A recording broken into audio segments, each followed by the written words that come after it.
I'm here with Jeff Munroe, VP of Operations and Advancement at Western Theological Seminary. Jeff is also a writer and pastor with the Reformed Church of America and has given many presentations about Frederick Buechner's books at various conferences. He will be one of our featured speakers at next year's Frederick Buechner Writers Workshop at Princeton Theological Seminary. Thank you for joining us today, Jeff. Oh, it's my honor and my pleasure. As you know, Frederick Buechner will soon be turning 90 years old. Is there anything you would like to wish him for this great milestone? I want to wish him a very happy birthday, and just want to say, Fred, I love you, and I love your work. You have meant so much to me. So, wishing you the happiest of all possible birthdays. Thanks very much, Jeff. I'm sure Mr. Buechner will greatly appreciate hearing from you. Next, can you tell me how you first learned about his work? Yeah, you know, when I was I was thinking about that, and I think when I was just coming out of college, had just graduated from college in about 1980, I went to a church. It was First Presbyterian Church in Ann Arbor, Michigan, and the preacher, who I found out many years later was actually a graduate of Western Theological Seminary, where I now work. But the preacher was a guy named Bill Hilligans. And Bill Hilligans used to quote Buechner all the time in his sermons. And I thought Buechner was one of these legendary figures that must have been dead for at least 100 years or something like that. But I always liked the quotes that I heard. And a year after that, I came here to Western Theological Seminary and started my theological studies. And we had one of my professors, Jim Cook, assigned telling the truth in a class.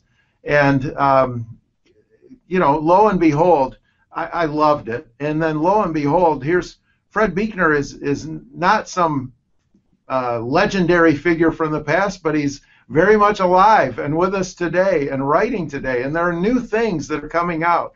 So that was a great revelatory experience for me, and I started digging in, and I don't think I've stopped digging. That's a great story, Jeff. What most attracts you to Mr. Buechner's writing? Absolutely his honesty, his authenticity, his willingness to not put on a false face about his own humanity and struggles, questions, doubts, all those things. That's what spoke to me so deeply 35 years ago or so, and still speaks to me very deeply today. How would you say Mr. Buechner's writing has influenced you beyond those things? Well, everything that I've ever taught, written, I teach a writing class here, and I assign Buechner, I quote Buechner. Everything I've ever tried to write, I've tried to keep that same level of honesty in what I do. Yeah, I don't have adequate words actually to describe the influence that Fred's work has been to me, the ways that he shaped me. The other thing I would say is that everybody, it's kind of a cliche to say, hey, you saved my life. But I went through a really difficult time, and I've told this story, and Fred's heard me tell this story before, but just to remind him of it. In 1985, when my wife and I were engaged to be married, she had a massive stroke and was paralyzed on the left side of her body, and we didn't know if she was going to live or die for a couple of days. And it was a very, very, very difficult time. And it was... I can't describe that time adequately, but I can say for many years afterwards, I just really struggled with numbness, with being able to be in touch with my own emotional health and life and feelings. And somewhere along the line, I picked up the book The Clown in the Belfry and read what is my favorite piece of Fred's writing, the little article, Adolescence and the Stewardship of Pain. And it felt like that had been written about me and for me.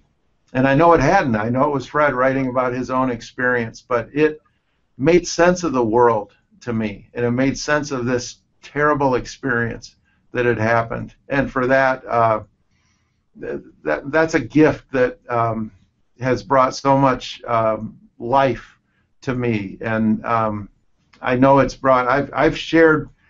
I cannot count the number of people I've shared that essay with. I know it's in the hundreds and hundreds and hundreds.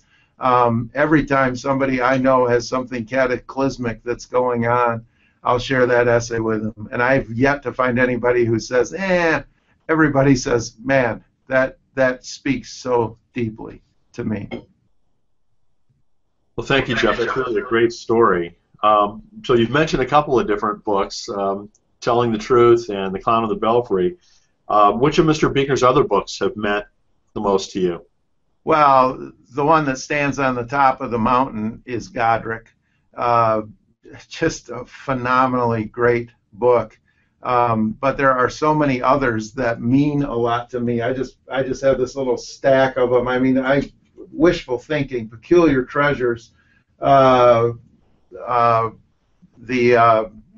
blanking on. I'm getting old and I'm blanking on things, but we're giving every one of our students right now through the Buechner Center Listening to Your Life. What a great gift that is for us. Telling Secrets is another one. Telling Secrets means so much to me. Sacred Journey, Now and Then, all those books mean so much to me. And then this is the thing. I brought a little show and tell with me, Brian, if I can. I'm this kind of a Buechner nut. So here's my paperback Penguin book copy of Return of Ansel Gibbs. Here's my American edition of Return of Ansel Gibbs with a picture of Fred on the back from many, many years ago. Here's my British edition of the Return of Ansel Gibbs. Here's my Long Days Dying first edition in pretty dang nice condition, I might add. Here's my edition of Seasons Difference, also first edition. Here's my copy of The Entrance to Porlock. So you got to be like deep into Buechner to have all these, and probably embarrasses Fred. But yeah, I just love him. Got everything I'm aware of that has been published that he's written. I mean, I could go grab my copy of The Tiger. All right, that's how deep this goes for me. So I am a Buechner file. That's for sure. Oh, that's a great story, Jeff.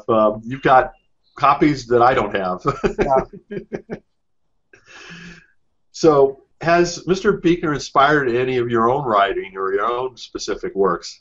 Yeah, absolutely. And I'm not, I'm a middling average person and have written articles in magazines and things like that. But without question, trying to use.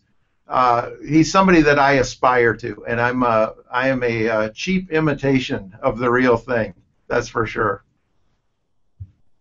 So, more broadly speaking, what influence would you say that Mr. Buechner has had on Christianity and the world at large? Oh, that's a great question, Brian. I think that Fred has given a voice to a generation, was the voice of a generation, I would say. And I think he's the most significant Christian writer in the last 50 years. I believe that we have a whole long list of imitators that have come beyond him, that have done the memoir, working in that genre. I think of Barbara Brown Taylor. I think of Lauren Winner, many others that have been inspired by Fred's work. So there's been a desire to be honest. So that's there. I think as a novelist, he's superb. I also think he's inspired thousands of pastors, millions of sermon illustrations. So I see that kind of popular theology, memoir, novel, all those different genres, sermons, Magnificent Defeat, Hungering Dark. There's just been great material there that has been richly mined by thousands and thousands of people. In a few words, well, that's good, because good writing should be precise and concise. I would say the apostle of writing the Christian faith in the last half of the 20th century and beginning of this century. That's great. So, Jeffrey, is there anything else that you'd like to pass along before we finish? Happy birthday, Fred. Love you. Well, thank you so much for all your wonderful comments, Jeff. This is a great interview, and really appreciate you taking the time to do it. Happy to do it, Brian. Thanks.